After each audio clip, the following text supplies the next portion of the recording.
جانے کا ہمارا وقت ہو گیا، تو نماز میں یہاں لاہور میں نہیں پڑھ سکا۔ شیخ ابرا پہنچے تو میں نے کہا بھائی میں نے نماز نہیں پڑھی ہے۔ کہا جی جہاں مجلس میں جانا، میں نے کہا مجلس میں تو مومنین کی ملاقاتیں ہیں، وہ جگہ بھی نہیں ہوگی جہاں نماز پڑھ سکیں، تو کہیں بھی مسجد نظر آئے تو روک دو۔ اب جیسے ہی مجھے مینار نظر آئے میں نے روک لو، مجھے اس سے کیا غرض کہ یہ بریلویوں کی ہو دیوبندیوں کی ہے، مجھے اس سے کیا غرض کہ یہ شیعوں کی ہے۔ کب نکلیں گے ان الجھنوں سے ہم؟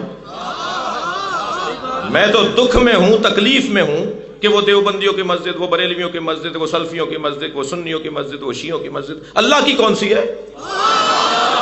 اس الجھن سے کب نکلیں گے؟ بعض لوگ تو مسجدوں پہ لگا دیتے ہیں یہ فلاں کی مسجد ہے، فلاں داخل نہ ہو۔ چندہ دے لیتے وقت تو تم نے نہیں کہا تھا شیعوں کا چندہ نہیں چاہیے؟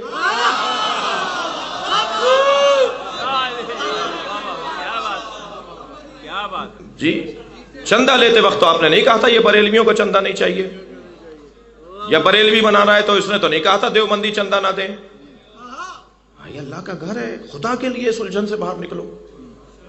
ایک بہت بڑے مفتی صاحب ہے پاکستان میں، وہ ہمارے ساتھ ایک ٹی وی چینل پر تھے، وہ دسیوں دفعہ کہہ چکے تھے، میں انتظار میں تھا کہ میرے سامنے بولیں، تو اس دن بھی بول دیا کہ یہ تہران میں تو سنیوں کی مسجد نہیں ہے۔ جی میں نے کہا مفتی صاحب آپ کی معلومات کم ہے، جی مکے میں کہاں شیعوں کی مسجد ہے؟ کیا جواب ہے آپ کے پاس؟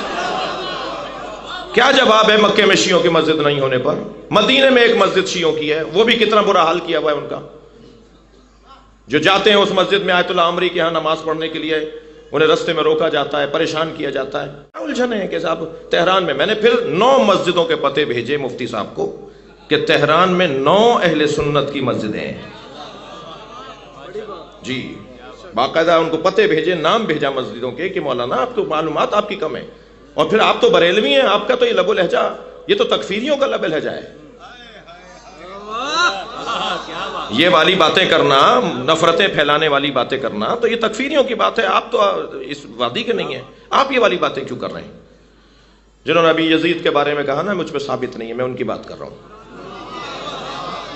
تو کہنے لگے کہ میں نے ایرانیوں سے پوچھا کہ تہران میں سنیوں کی مسجد ہے، تو انہوں نے کہا انہیں تو نہیں پتا تھا، آپ پاکستانی ہیں آپ کو پتا ہے۔ مجھ پہ تنقید کی کہ آپ پاکستانی ہیں آپ کو پتا ہے اور ایرانیوں کو نہیں پتا۔ میں نے کہا مفتی صاحب رہنے دیجئے، میں نے ایک ایرانی سے پوچھا کہ کیا ایران میں سنیوں کی مسجد ہے، تو مجھ سے وہ ایرانی یہ کہتا ہوا گزر گیا جلدی جلدی جاتے ہوئے، کہنے لگے مولانا چھوڑیے کوئی اور بات کیجئے، ایران میں تو شیعوں کی مسجد بھی نہیں ہے۔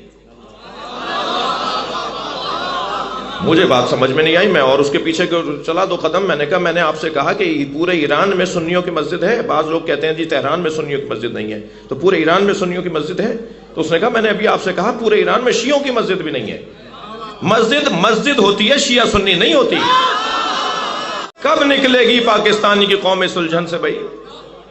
یہ جب تک مرغے کھانے والے ملا ختم نہیں ہوں گے۔ خدا کے واسطے لڑاؤ نہیں قوم کو، رشتہ داریاں ان لوگوں کی آپس میں، دوستیاں ان لوگوں کی آپس میں۔ میں ہزاروں گھر جانتا ہوں، آپ بھی جانتے ہیں، جس میں سنی شیعہ بچیاں گئی بھی ہیں، بچیاں آئی بھی ہیں، جی تو گھر گھر کے اندر آپ نے الجھن پھیلا دی۔